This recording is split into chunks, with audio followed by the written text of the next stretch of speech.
Bonjour. Je vais vous donner le témoignage d'une chose que j'ai vécue ici à Manaus, en Amazonie. Mais c'est pas pour que vous me regardiez moi, c'est l'histoire que je voudrais que vous écoutiez. À un moment, il va être question de moi, il y a des choses qui vont être dites de moi, mais ce n'est pas ça qui est important, c'est pas ça que je veux transmettre. Mais vous allez mieux comprendre quand je vais vous raconter cette histoire. Manaus, il y a quelques mois. Faisant des courses dans le centre avec mon épouse, sur un trottoir, je vois, et là mon cœur hurle à l'abomination. Je vois un homme aux membres atrophiés, couché dans une brouette en métal, sans protection, sans tissu pour adoucir. Ses 4 membres sont repliés sous lui, pour une raison que je ne m'explique pas. Il est là, attendant qu'un passant charitable passe et s'arrête. Pas d'écriteau, pas de demande. Rien qu'un visage illuminé par un sourire éclatant et une force de vie exceptionnelle. Il nous dit que quelqu'un le dépose là et le reprend dans l'après-midi, mais qu'il habite un peu plus loin dans le centre. Il nous parle avec difficulté, car il a un handicap moteur également, rendant sa parole très difficile, mais son cerveau est parfaitement intact. Il a toute son intelligence. Mon âme se déchire de douleur. Mon cœur se transperce de part en part. Je le bénis, lui donne une petite aide financière et puis je repars, continuant ma vie. Manaus, samedi dernier. Je retrouve mon ami, l'homme dans une brouette. Mais là, ô bénédiction, je le vois installé dans une chaise style chaise pour enfants en bas âge, que les mamans utilisent pour promener leur enfant, mais à taille adulte. 3 de ses membres sont toujours repliés sur lui, sa jambe droite pendouille, sans vie ou presque, en tout cas sans contrôle, ou presque. Son visage s'illumine et éclate de bonheur quand mes yeux plongent dans les siens. Je me précipite vers lui afin de lui donner un peu d'amour. Ma femme parle un peu avec lui. Je prie. Et puis, je lui glisse une aide dans une de ses poches de son pantalon et nous repartons.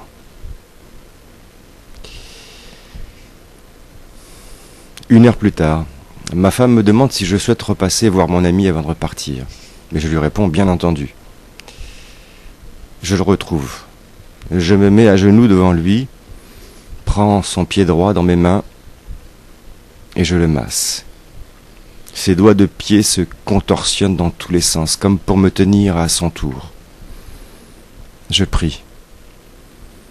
Mon visage ruisselle de larmes. Nos yeux plongent dans le même océan d'amour divin. Je pose ma main gauche sur son torse, sans lâcher le pied droit dans ma main droite, et là je plonge dans une prière intense.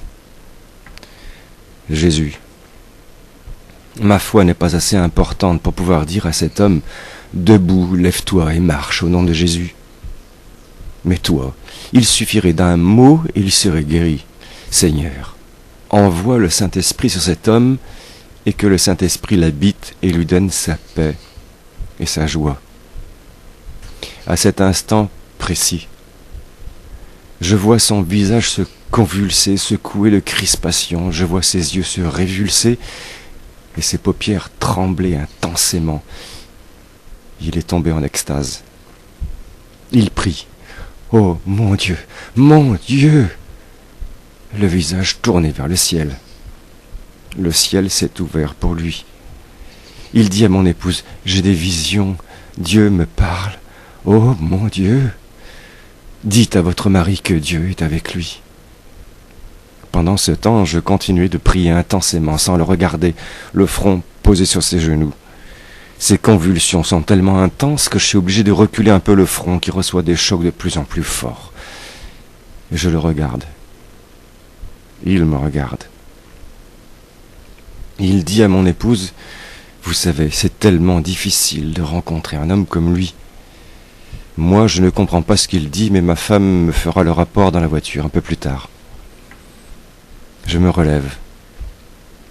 Je lui impose encore une fois les 2 mains sur la poitrine. Son visage est illuminé de bonheur. Je lui trace sur le front le signe de la croix. Il a dit à mon épouse qu'il est chrétien évangélique pratiquant. Je lui prends la tête à 2 mains et je pose sur son front un baiser intense. Un baiser venant de Dieu. Je ne veux plus plonger mes yeux dans les siens. Je me détourne et nous nous en allons. Je reste silencieux, ne parvenant qu'avec grande difficulté à rester stoïque. Ma femme me pose des questions, mais je ne peux pas parler. Elle n'insiste pas, comprenant que quelque chose s'est passé et que je lui dirai plus tard. Moi qui dis avoir une foi totale et absolue, et qui le maintient encore aujourd'hui, malgré une foi aussi belle, aussi forte. Je n'ai pas osé dire « Debout, lève-toi et marche au nom de Jésus. » Oh mon Dieu, pardonne-moi. Donne-moi la foi et fais de moi un disciple. Je voudrais tellement devenir un disciple pour pouvoir manifester la gloire de Dieu dans le monde et guérir tout le monde comme Jésus l'a fait, comme tous les disciples l'ont fait, au nom de Jésus. Voilà. Je voudrais vous appeler, vous qui me regardez,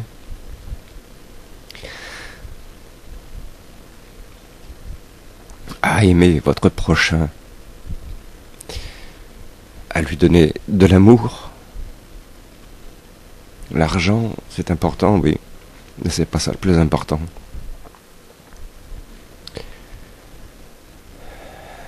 Donnez de l'amour et soyez compatissants. Ayez la compassion en vous. Voyez l'autre, regardez-le. Regardez l'autre. Voilà. Que Dieu vous bénisse.